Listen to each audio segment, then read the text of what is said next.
Hello my dear children, welcome back to English class. Today we are going to see poem number 2, The Elementary School Classroom in a Slum, written by Stephen Spender. This poem actually we started, but unfortunately we couldn't finish it. So let me begin this poem. This is poem number 2 in your Flamingo book. The Elementary School Classroom in a Slum, written by Stephen Spender. Here you can see the image of Stephen Spender. And what is the meaning of elementary school, children? Elementary school, it is a British word for primary school. Okay, so here the poet Stephen Spender has written something about a classroom of a primary school which is situated in a slum. What is the meaning of slum? Have you seen slum anywhere? You might have seen in movies. Slum is an area with very poor living condition. Okay, you might have seen in movies. So here is something about Stephen Spender. His full name is Sir Stephen Harold Spender. He was an English poet, a novelist, an essayist, whose work concentrated on themes of social injustice and the class struggle.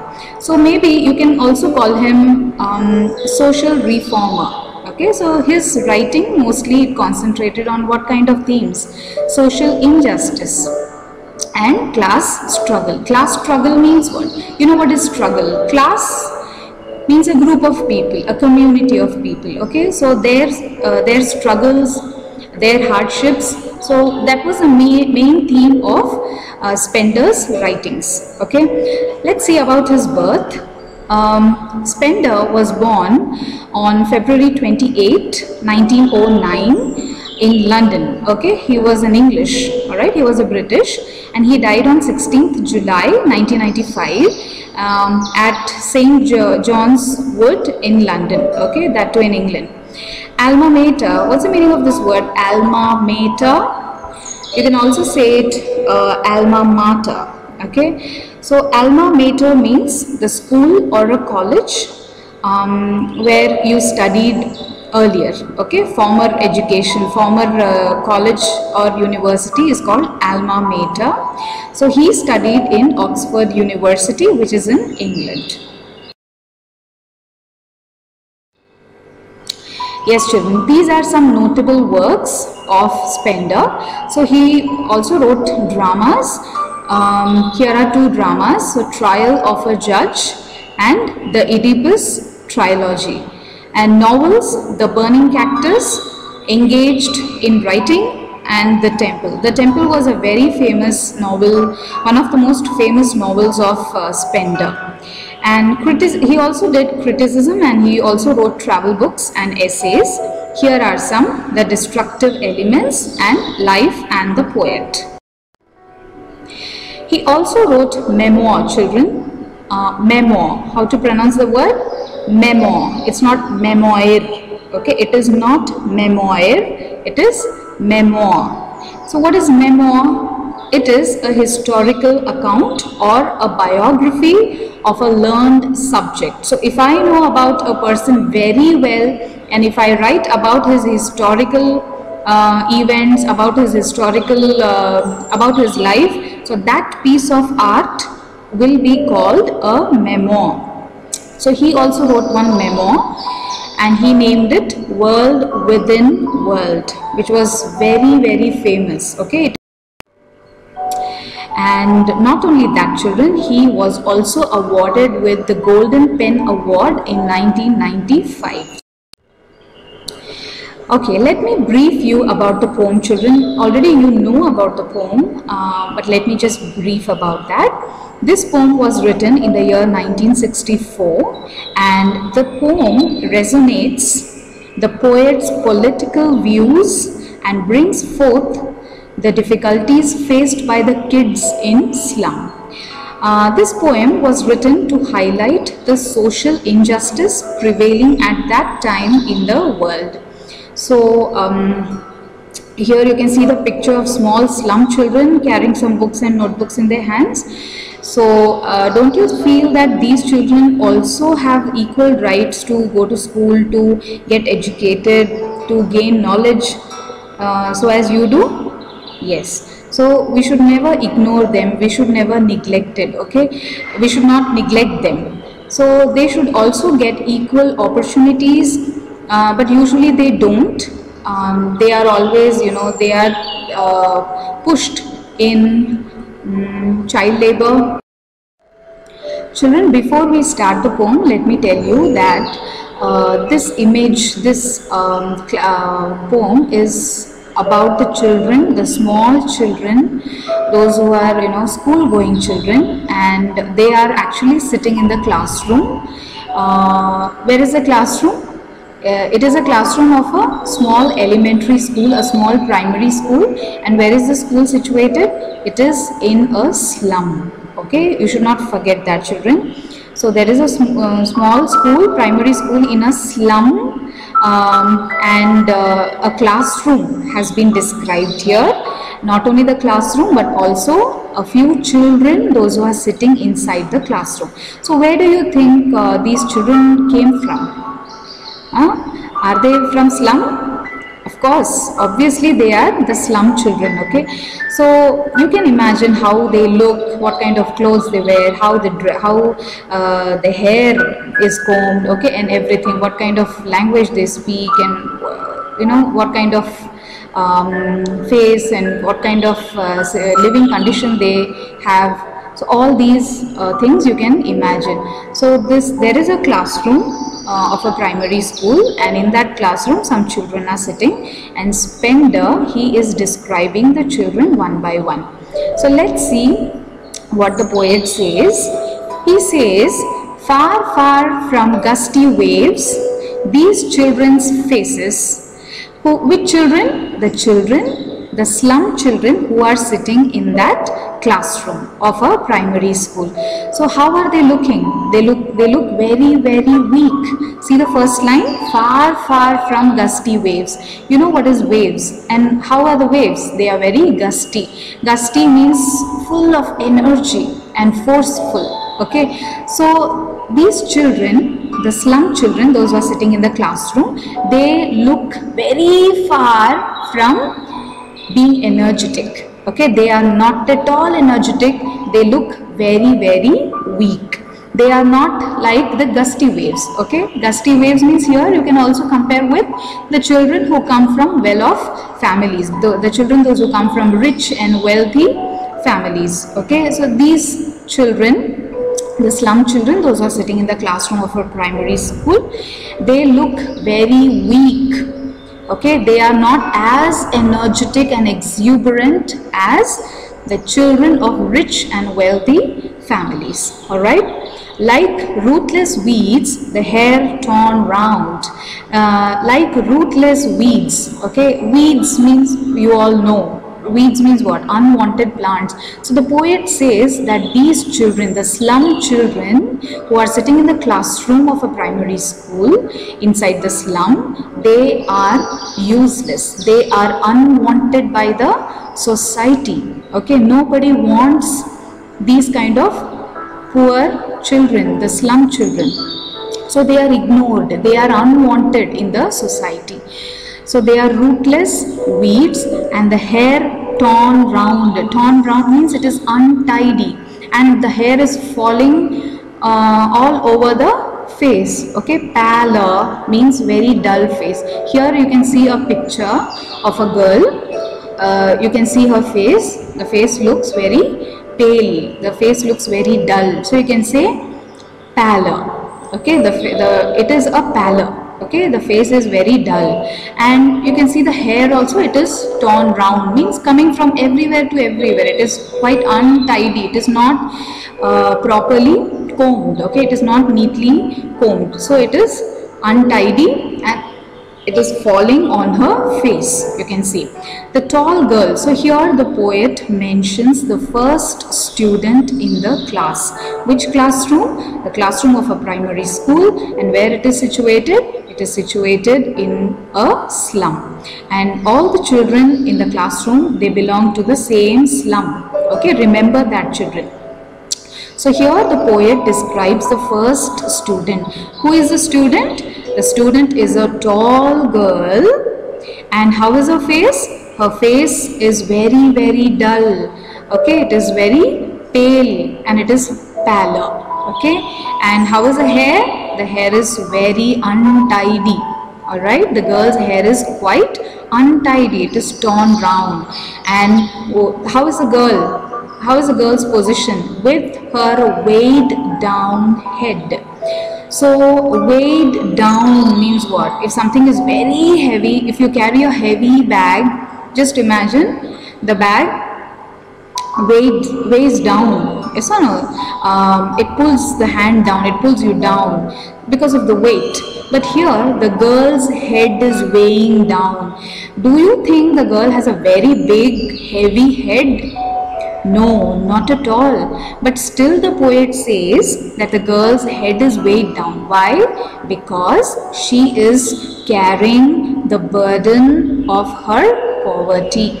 Okay, so she is very ashamed of being poor. Okay, she is not comfortable with her living condition. That is why, the burden of her poverty is pulling her down. She is not able to keep her head high. Alright, she cannot look up because she is poor. She doesn't have much opportunities. Alright, so this is why the poet says that the tall girl whose hair is very untidy and who has a very dull, pathetic face, and she always keeps her head down. Why? Because of the burden of her poverty. Next, the poet, he describes another boy, the paper-seeming boy. What do you mean by paper-seeming boy? The boy who looks like a paper. Okay, he was as thin as a paper. So here you can see the picture. A boy is very, very thin. You can see his bones also, right? So there is a boy who looks very, very thin with rat's eyes. What do you mean by rat's eyes? Do you think the boy took rat's eyes and fixed in his eyes? No. The poet compares the boy's eyes with the rat's eyes because rat's eyes are always, usually they are greedy. They are always in search of something. So this boy is also in search of something always. Why? Because he is not satisfied with what he has. Okay, he needs something, maybe food or clothes. Okay, maybe a good shelter, maybe a good education. So he doesn't have all these things. That is why he looks very greedy. And these greedy eyes are compared with the eyes of the rats. Okay. And how is the boy? The boy is as thin as a paper, as a piece of paper. He's very, very thin. Next, the stunted, unlucky heir of twisted bones. This is another boy now. Okay, what is the meaning of stunted? Stunted means underdeveloped. Okay, underdeveloped means not properly developed. So there is another boy, third boy. Okay, first, number one was a tall girl. Number two is a boy who is as thin as a paper. Now number three is a boy who has a deformed body. Okay, who has an underdeveloped body. Okay, and who is unlucky heir. You should not say hair. H is silent here, children. It is heir. Okay, heir means successor. Successor means if there is a king, who would be the next king? The king's son would be the next king. So the son is the heir of the king. Okay, in Tamil we say varis. So he is an unlucky varis. He is an unlucky heir of his father. Why unlucky? Because he didn't get any big property or wealth from his father. What he got from his father? Of twisted bones, reciting a father's gnarled disease, his lesson from his desk. So what did he get from his father, children? What property he got from his father? He got only twisted bones and a gnarled disease. Okay, what he got from his father? He got only diseases. Okay, he got a deformed body from his father, and also gnarled disease. Gnarled. How to pronounce this word? Gnarled. G is silent. Gnarled disease means when your skin becomes so rough and so many boils and wounds you get on your body, on the skin, it is called gnarled disease. Okay, it is deformed. Very poor diseases. It is full of knots. Okay, so that disease he got from whom? From his father. So if you get a handsome property from your father, that means you are very lucky heir. Yes or no? You are lucky waris of your father, because you are getting so much of wealth and property and all that, land and all. But here this boy, the stunted, the underdeveloped boy, is he lucky? No, he is very unlucky. Why? Because he got only diseases and a deformed body, twisted bones from his father. So what this boy is doing? He is reciting. Reciting means learning, reading. What is he reading? His lesson. He is reciting his lesson from his desk. And the last fellow, at back of the dim class, one unnoted, sweet and young. This is the fourth boy, children. This is the fourth student in the class the poet is describing. What is he telling? At the last bench, okay, of the dim class. So how is the classroom? The classroom is very gloomy. The classroom is very dark, okay. Who is sitting in the last at the back? One unnoted. Unnoted means nobody is noting him, okay. Nobody is paying attention to him. So he is ignored, he is neglected, nobody is looking at him. So that unnoted boy, how is he? He is very sweet and young. Okay, he is very small boy and is so sweet. His eyes live in a dream. So here, how is his eyes? He has got dreamy eyes. Now before that we saw one student, no? Student number 2, a boy, how his eyes were. The eyes were very greedy, like rats, okay. Whereas this boy, what kind of eyes he has? He has very dreamy eyes, okay. That means very lively, very happy. And what dream he has? Of squirrel's game in tree room other than this. So what is he doing? He is looking at a tree which is outside the classroom. He is looking through the window, and there the squirrel is playing, okay. The squirrel is going from branch to branch. So this boy, the small little young sweet boy, he is looking at the squirrel, and he also wants to play with that squirrel. He wants to play the squirrel game, okay. What game the squirrel is playing? Jumping from here and there in the tree room. Other than this. See the last line? Other than this. Other than which? His own classroom. Okay, so how is his class? We have already seen, no? How is the class? It is very, very dark and gloomy and dim. So he doesn't want this kind of classroom. Rather, he dreams to play in the tree room, the squirrel's room. This is stanza 2, children. So in stanza 1, what did we see? We saw the description of 4 children, and the first one is a girl, a tall girl who has very shabby hair and who is bowing down her head because of the burden of her poverty, okay. And then we saw a boy who was like a paper and whose eyes were like rat's eyes, okay. He had greedy eyes. Number 3, we saw another one boy who was an unlucky heir of his father. Why? Because he got only diseases and a deformed body from his father. And finally, one small boy who looked very sweet and young and who always dreamt of playing with a squirrel in the squirrel's room other than his own classroom. So this was the first stanza, children. Now let's see the second stanza. On sour green walls, donations, Shakespeare's head, cloudless at dawn. So on sour green wall. So what is the color of the wall? It is Sour cream, sour, S-O-U-R, you can either say sour or you can also pronounce it as sour.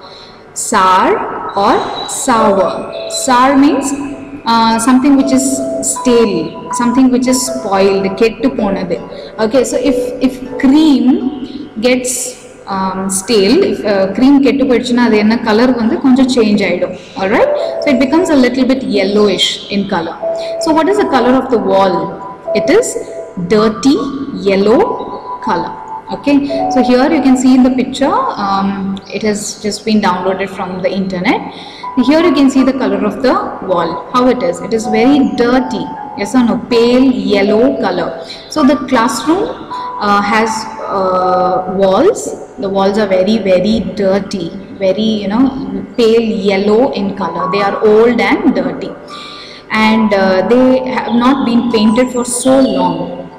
Okay, why? Because it is a slum school, so nobody bothers, nobody cares about these kind of school, and the children, they sit inside this dark, gloomy, very dirty classroom and they learn. And on the walls there are so many donations. Okay, what's the meaning of donation? Donation means a kind of a charity. Okay, giving something for free of charge, that is called donation. So this classroom, the wall of the classroom, so many pictures are there, so many donations. Nariya per free donate pannirukanga. Enna donate pannirukanga? Number one is Shakespeare's head. So here you can Shakespeare head na Shakespeare head donate pannala. Shakespeare portrait. Okay, the picture of Shakespeare was donated by someone. So here you can see the picture of Shakespeare. How is he? He is bald headed. Yes or no? Bald headed. You can see hair in front of the forehead. On the forehead? No. Okay, so this is called bald head. Okay, so this Shakespeare is compared with the cloudless and the sun. When the sun rises and just imagine that there is no cloud. So how does it look? Okay, just imagine from the sea or from the water the sun is rising. You just imagine. Okay, you just visualize. From the water the sun is rising, and it is cloudless. No cloud is interrupting us. Only you can see the sun coming out of the water early in the morning. So how it looks. So with that, the poet is comparing Shakespeare's head. Okay, it is cloudless. Why? Because Shakespeare has no hair on his forehead.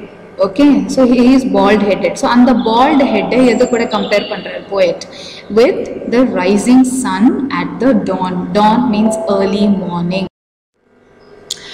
Civilized doom, riding all cities, belled flowery Tyrolese valley. There is another picture. So first donation on the Shakespeare or a portrait. Okay? Now when you turn on the next wall, what you can see? You can see a beautiful picture of civilized doom. Doom means church. Okay, church, a city which has so many churches in the city. Belled flowery Tyrolese valley. So here you can see a beautiful valley with so many beautiful flowers. Belled flowery means some blue color flowers, as you can see in the picture, some blue color flowers, and the flowers will be in bell shape. Okay, so the city, the picture of the city is there. In that city, what is there? Civilized doom. Doom means church, and also so many beautiful valleys and flowers are there. This Tyrolese valley is actually a beautiful valley in Austria. Okay, it is an Austrian valley, children. Here you can see in the picture. So this is portrait number 2. Alright, so on another side of the wall there is a very big map. Okay, open-handed map. Why it is open-handed? Because it is very huge. It is very big. Okay, the map is very big. It is large in size. Awarding the world its world. What is the meaning of awarding? Awarding means giving. So what the map is giving? It is giving the world. Is it really giving the world? No, it is showing us. It is showing the world how the world actually looks. Okay, so here you can see The world map is there. So we can easily find, by seeing the world map, we can easily understand how the world, how the countries actually look. Okay, what is this? What is the shape of the country? What is the shape of India? So if I ask you to draw India, can you draw? Easily we can draw, right? At least the outline we can draw. How come? Because we have seen in the maps. Alright, so map, they show us how the world actually looks. And yet for these children, these windows, not this map, their real world. The poet says that for the children, these children means which children? The children, those who are sitting inside the class. So for these children, the world map which is hung on the wall, no, the big world, open-handed world map, it is not their world.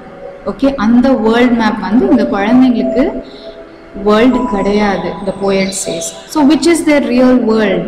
The real world is outside the window. So in the classroom there was a window. So when you open the window and the picture you see outside the window is the real world of these children and not the world which is shown in the world map. Can you understand, children? So it is not their real world. So when the window opens, what picture you can see? You can see the picture of a dirty slum. Okay, so on the slum குழந்தைங்களோட world எது? The real world is their own slum. Okay, because they are born, they are brought up, and finally they die in the same slum. So அந்த slum தான் அவங்களோட உலகம். அந்த world mapல இருக்க உலகம் வந்து அந்த குழந்தைங்களோட உலகம் கிடையாது. Can you understand, children? So these windows, not this map, their world, where all their future is painted with a fog. Fog means mist. Okay, when you have winter season, you see a lot of fog. On the right side you can see one picture. It is very foggy. The road is foggy, right? So can you see the road clearly? No. So இதே மாதிரி தான் the children's future is. Okay, it is painted with the fog, where the future is unclear. Alright, they don't know, the children don't know what is their future. A narrow street sealed in with a lead sky. A narrow street, here you can see, what is the meaning of narrow? Narrow means which is not broad, okay, which is very, very small. Okay, so here you can, the picture number 1, you can see a very narrow street. You can see a lady walking, so there is only, you know, a limited space. When it is narrow street, it is very small. And the narrow street is sealed. Sealed means locked or blocked, okay, with a lead sky. Lead means dull. So these children, what is the meaning here? The poet is trying to say that the children, the slum children, they don't have much opportunities for their future. Okay, they don't have much options for their future because their street, their life, street means here life, okay, their narrow life, they don't have any broad life, they have very, very narrow life, and which is also sealed, which is locked with a dull sky, which is locked. Okay, that means they cannot fly also, they cannot come out of this poor living condition throughout their life. Okay, so they have to struggle, and they will, one day they will die also in this slum. All right, far, far from rivers, capes and stars of words. Okay, and these children, they are very far. Far, far means what? Why it is repeated, children? This is a poetic device, I will tell you later. It is called repetition. Repetition, why repetition is used? To stress on some idea. Okay, so here far, far means very far. So these children, they are very far from rivers. Rivers means good living condition, you should remember that. So they are very far from rivers, they are very far from capes. Capes is a kind of island only. Here on the picture number 2 you can see the picture of cape. Cape means a small piece of land which sticks inside the sticks into a sea or an ocean, okay, which is protruding inside a sea or an ocean, and which is non-residable usually. People don't live there. So that piece of land is called cape. Okay, so these capes also the children don't know, because they have never visited, they have never gone to these kind of places. They don't know what is a river, they don't know what is a cave, and also they are very far from the stars of words. What do you mean by stars? Stars you have seen during night in the sky, you have seen stars. How the stars look? They look very bright, yes or no? So here the poet is trying to say that these children are very far from the stars of words, means they are very far from the glowing knowledge, okay, the brightness of knowledge. That means they are still in the darkness of ignorance. Okay, they don't know anything about rivers and caves and all that. Why? Because they are born and brought up, and finally they also die in the same place. They don't get much opportunities. Okay, their future is gloomy, their future is always sealed, it is limited, they don't have much exposure. Can you understand, children? So this is the living condition of the poor slum children. Here is stanza number 3. Surely Shakespeare is wicked. Wicked means evil. Do you think really William Shakespeare is evil? No, children, Spender is not telling that Shakespeare is evil, but the portrait of Shakespeare inside the classroom of these kind of children, it is a bad example. Shakespeare is what? He is the epitome of knowledge. He is the epitome. Epitome means an exact example of, a very good and excellent example of, that is called epitome. E-P-I-T-O-M-E. It is epitome. Epitome means what? An excellent example of. So Shakespeare is an excellent example of knowledge. Yes or no? He is an excellent example of high literary excellences. Do you think that Shakespeare's picture is meaningful to these children? Not at all. Where is Shakespeare? And where are these little children? They are not at all knowledgeable. So keeping the portrait of Shakespeare in the classroom is not a good choice. Okay, like that the poet Spender says. Alright, and also the map is a bad example. Why map is a bad example? Because the world of these children is entirely different from the world which is shown in the world map. Alright, so the map is also bad. It is a bad example, with ships and sun and love tempting them to steal. Alright, so the pictures of beautiful ships and sun, so all these things, they are tempting. Okay, they are inducing these children to steal. Alright, because they feel that they are neglected. Okay, they feel that they are ignored. Alright, they feel that they are left out. Okay, nobody in the world is ready to accept these kind of children. So these children, they feel that they are left out, and that is why all these beauties of the world are tempting these children to steal. Okay, so these pictures are not suitable to be kept in that classroom. For lives that slyly turn in their cramped holes, for lives that slyly turn in, slyly means secretly, and where the lives are secretly going in the evening, the lives are going inside the cramped holes. Cramped means very small, hole means holes only. So cramped holes means, here the poet says that the small houses of the children, the house of these children are like small holes. Just imagine a rabbit lives in a burrow. Okay, so a rabbit oda burrow evlo perusa irukum, very small. So like that, in the kulandangaloda veedu, very small, like holes only it is. Okay, and in the evening, these children, they all adjust themselves, the whole family adjusts in the small holes, the so-called houses, the so-called home. From fog to endless night. So the poet is asking the readers, he is asking us, so will these children keep on living their life like this? from fog to endless night. So there is no brightness at all, there is no clarity at all. From fog means what? Very unclear living condition. So adula irundhu endless night varaiku mattum dhaan avangaloda vaalkaiya. Like that the poet is asking us.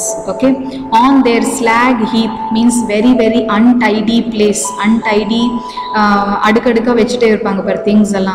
Okay, not properly kept. So these kind of living condition only the children are living in. These children wear skins peeped through their bones. Skins here you can say the God given skin, or also you can take it as the clothes. Okay, so here in the picture you can see the poor children, you can see their bones also. Yes or no? So their bones are peeping through their skin. What does that mean? The bones alla vandu skin valiyaga velila etti paakudhu, right? So you can see the bones through their skin. So how thin they are, right? How malnutritious they are. And spectacles of steel with mended glass like bottle bits on stones. Okay, so these children, they also wear some glasses, some spectacles. How are the spectacles? They are made up of steel. Steel means it is a very cheap metal, and which is mended, which is thrown by some rich person, and they took it and they mended it, they repaired the glass. And how the glass looks? It looks like bottle bits on stones. Okay, so here in the second picture, in the center picture, you can see the glass is broken, and how the broken glass looks like small bits of stone. Okay, nariya kallala onna sethi vecha eppadi irukum, like that it looks. Okay, so just imagine these children when they wear these glasses, even the world, the world which they are looking through the glass, the broken glass, even the world is broken for them. All right, all of their time and space are foggy slums. So avangaloda full time, avangaloda full space, the whole living, the whole life they spend where? In this foggy slum. Why foggy? Not because it is literally covered with fog, because they don't know where the future is. They don't know about their future. They don't know what they are going to do in their future. All right, so they don't have much opportunities. That is why the poet says foggy slum often. So blot their maps with slums as big as domes. So the poet here, he he shows his anger. He says, so please blot. Blot means you paint these maps. அவங்களோட map எல்லாம் திருப்பி repaint பண்ணுங்க. The poet insists. Paint எப்படி பண்ணோம்? With slums. So you please change the map. This world map is not their world. Change the map. What you have to do? Paint it with slums as big as doom. Doom means disaster. The last day, the doom day means disaster. Alright. So the poet says that you please repaint the world map. And how it should be painted? It should be painted with slums. Okay, nariya slum oda pictures inga draw pannunga. Why? Because for those children, their world is the slum.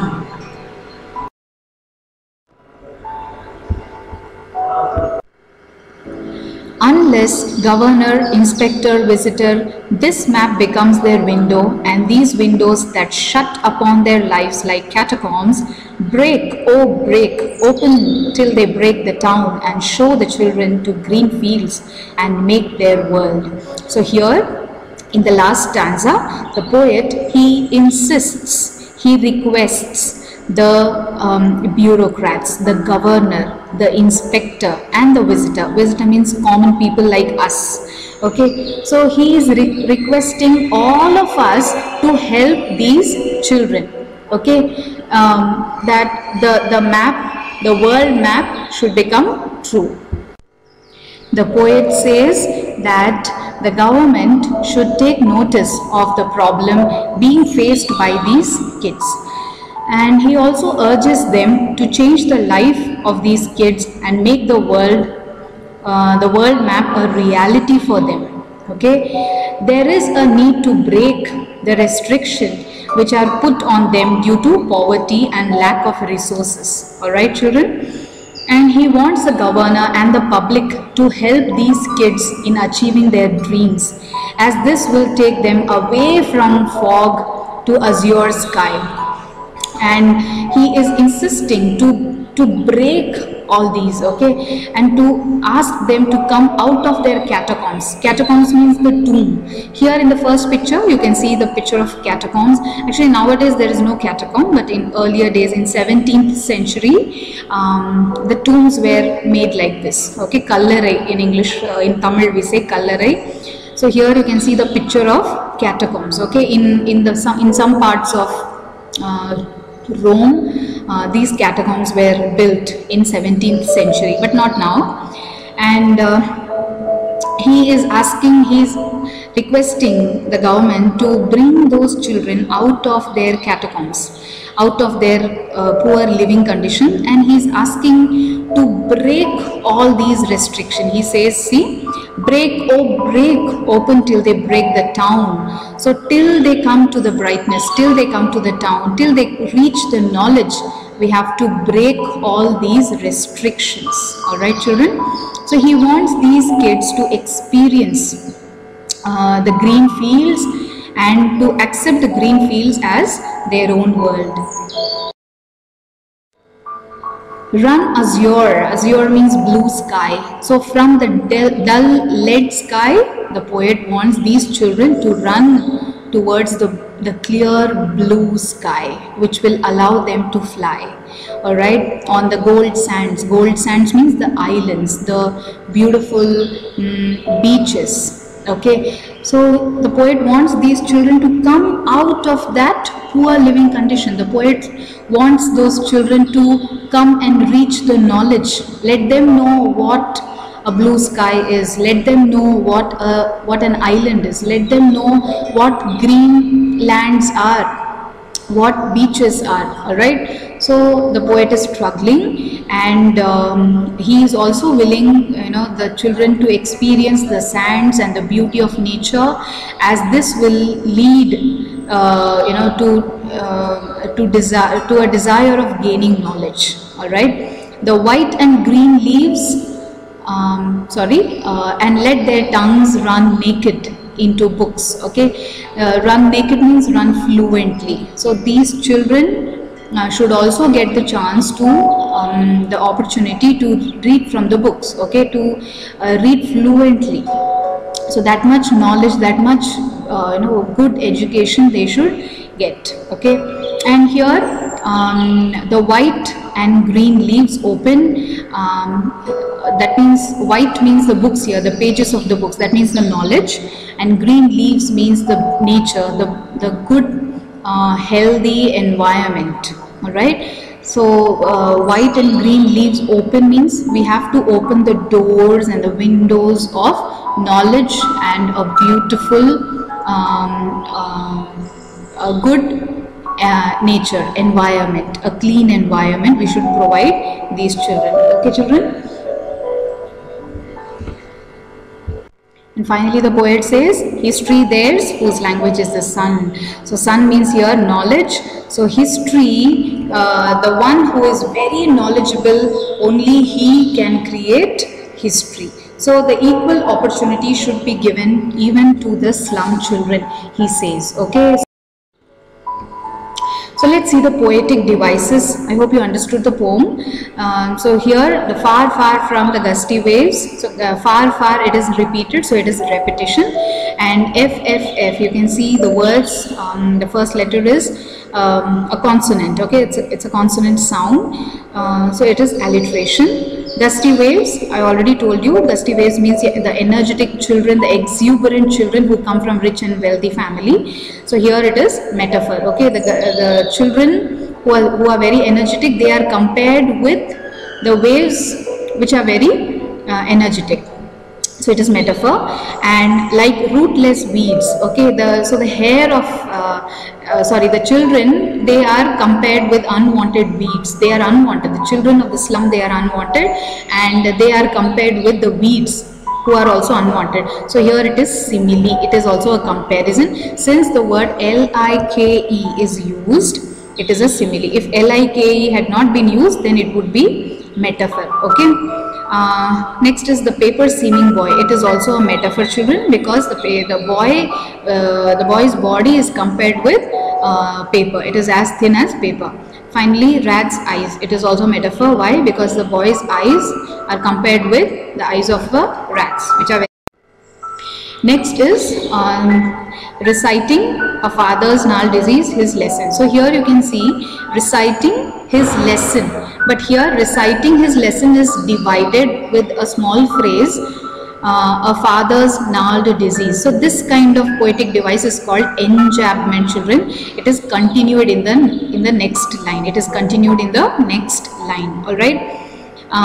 Next is his eyes live in a dream. So this is antithesis. Why? Because this is boy number 4, student number 4, his eyes live in dream, whereas boy number 2, he got rat's eyes. His eyes were very greedy. So two opposite theses. Okay, two different ideas, two opposite ideas. So this is antithesis. Yes, children, so here sour cream walls, so it is also a metaphor. Why? Because the walls are compared, the color of the wall is compared with the sour cream. Okay, color of a sour cream, which is pale yellow in color. Then next is Shakespeare's head cloudless at dawn. So Shakespeare head compare with the sun rising in the morning, which is cloudless. Okay, because his head is bald. So this is also metaphor. Next is Tyrole's Valley. Tyrole's Valley is allusion. Allusion means what? Even Shakespeare's head is also allusion. Allusion means giving a reference of a famous personality or a thing.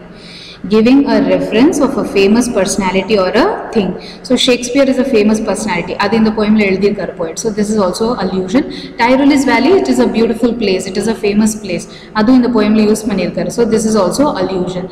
Next is for these children. Okay, so for these you can see in the first line. Next line the children continue agudhu. So what poetic device is this? It is enjambment, which continues in the next line. Can you understand, children? When you see carefully, fourth line eppadi mudiyudhu paru. For these. Next line la children irukku. Actually children enga vandirukano. For these children appdin vandirukano. But children poet enga vechirukkaru. In the next line only he is continuing. So this is called enjambment. Finally last line you see far from. So far is repeated. So this is repetition. And FFF, the first letter of the three words are consonant sound, consonant letter. So they are called alliteration. Here you can see the cramped holes, children. So what are the cramped holes here? The houses of these slum children, they are compared with the cramped holes, very small holes, very small houses. So this is metaphor again. Metaphor means comparing. Next is like from fog. You can see in the fourth line FF, it is repetition of the consonant letter, consonant sound. It is alliteration. Next is like bottles bits on stone, bottle bits on stones. So this is simile. Simile ku metaphor ku what is the difference? Simile the word like like, as, in the mari words compare பண்றதுக்காக use பண்ணா that is called simile. Compare பண்ற direct comparison இருந்தா that is called metaphor. All right. Here as big as doom. So here it is simile because as word use பண்ணிருக்காங்கல compare பண்றதுக்காக. So this is simile. Next is green fields and gold sand. This is imagery. See last line here. It is imagery. Imagery means or imagine. You create a mental image of something. Okay, இப்போ நான் green field சொல்றேன். உங்க கண்ணு முன்னாடி ஒரு beautiful green field உன்னால imagine பண்ண முடியுது அப்படினா that is called imagery. Gold sand, if I say, so you can bring a beautiful picture of a beach in your mind. So you are making a mental image of these things. So this poetic device is called imagery. Next is run. In the third last line and the second last line. First line another. First word another. Run. So two consecutive lines. Adutha vara line vandu ore word la start ana. That poetic device is called anaphora. Okay, it is called anaphora. See, I have written here anaphora means what? Repetition of same word in consecutive lines. Consecutive mind rather. What's the meaning of consecutive? Adutha vara வர line வந்து ஒரே வேர்ட்ல start ஆனா that is called anaphora. That poetic device is called anaphora. Fine. The theme, let's see the theme of this poem, children. Obviously you know it is social injustice, class inequality. So eppadi inequality agum? Rich people are always getting a broad wide range of choices, yes or no? They have multiple choices in life, but the children who come from slum, the children who belong to poor family, they don't get much opportunities in life, yes or no? They don't have much options in life. Next is neglect of children because they are poor, of course. So here the slum children, they are neglected, okay, they are ignored, they are unwanted, they are like weeds, the poet says, Spender says like that. And another theme is poverty and hunger also. Next is education for poor and undernourished children. That is also one of the main themes of this poem. And finally, the poet is also attacking the irresponsible wealthy people, right? Yes, children. So this poem, let me tell you about this poem. It is very simple with very simple words and techniques, but the poet has beautified this poem with lot of poetic devices and imagery, and through this he has shown his sympathy towards the poor children, the poor people, and his anger towards the irresponsible government officials and common people and rich people. And all that. And finally, it is a free verse, children. What do you mean by free verse? That means a poem which does not follow any rhyme scheme, okay? So in this poem also, when you look in the book, you can, when you read the poem, there is no rhyme scheme, okay? So it is a free verse, children. So I hope you understood the poem.